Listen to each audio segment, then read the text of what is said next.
मोहनलाल अपनी पत्नी माधुरी और बेटी आरती के साथ एक छोटे से गांव में रहता था। एक बार बारिश के कारण उसकी फसल नहीं उपज पाई, जिसके कारण मोहनलाल के पास राशन के लिए कुछ घर में नहीं था। अरे पापा, मैं स्कूल कब से जाऊंगी? मेरे दोस्त स्कूल जाते हैं, पर हमको क्यों नहीं आप जाने देते हो? जब देखो तब स्कूल भूखती रहती हो। तुमको कभी स्कूल नहीं जाना है, तुम्हें मेरे साथ खेती करनी पड़ेगी। अरे बेटी, तुम चुप हो जाओ, हम तुमको जल्द ही स्कूल भेजेंगे। अरे भगवान, आप इस मासूम बच्ची को क्यों डांटते हो? जब इसका मन है स्कूल पढ़ना तो पढ़ने देना।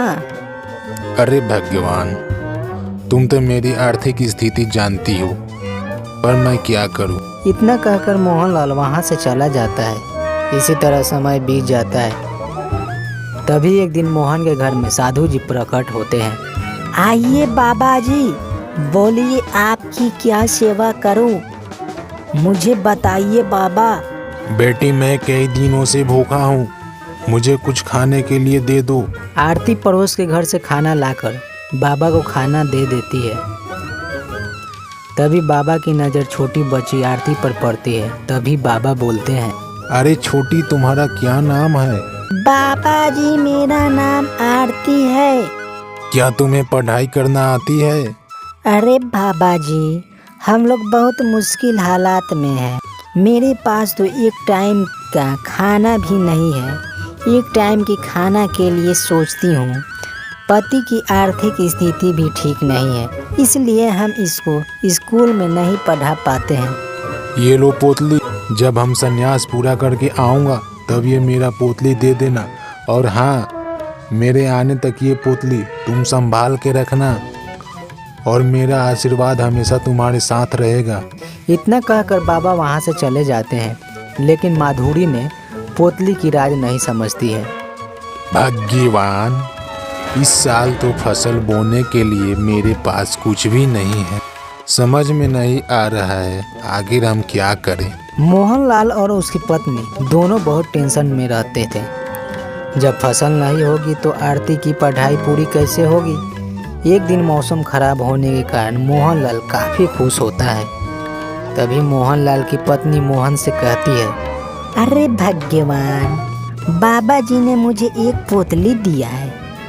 मुझे लगता है उसमें अनाज होगा, लेकिन बाबा जी ने बोला है कि पोतली को संभाल के रखना। पर बाबा जी के आने से पहले फसल तो उपज जाएगी ना। उस पोतली से ज़्यादा उनको अनाज हम लौटा देंगे।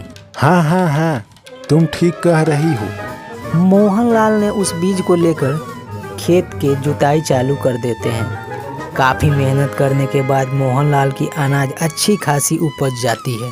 तभी उस अनाज को देखकर मोहनलाल और उसकी पत्नी काफ़ी खुश होता है। देखो माधुरी, इस बार हम लोगों का अनाज अच्छी उपज पाई है।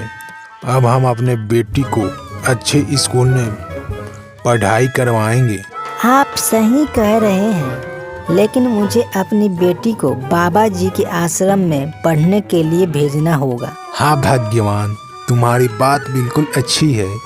ये सब बाबा के आशीर्वाद से ही हुआ है। हाँ, और वहाँ जाकर बाबा जी का पोतली भी लौटा देंगे और बेटी का स्कूल में नाम भी लिखवा देंगे। सभी परिवार बाबा जी के आश्रम में पहुँच जाते हैं और बाबा जी से सभी बात बताते हैं। तभी बाबा मुस्कुराते हुए कहते हैं, ऊपर वाले ने मुझे मदद करने के लिए भेजा था, लेकिन तारीफ तुम्हारी सोच की करनी चाहिए। तुम लोगों ने तो बहुत ईमानदार निकला है। मैं तुम लोगों से बहुत खुश हूँ। तभी बाबा ने सबको आशीर्वाद देता है और सभी लोग अच्छे से रहने लगते हैं।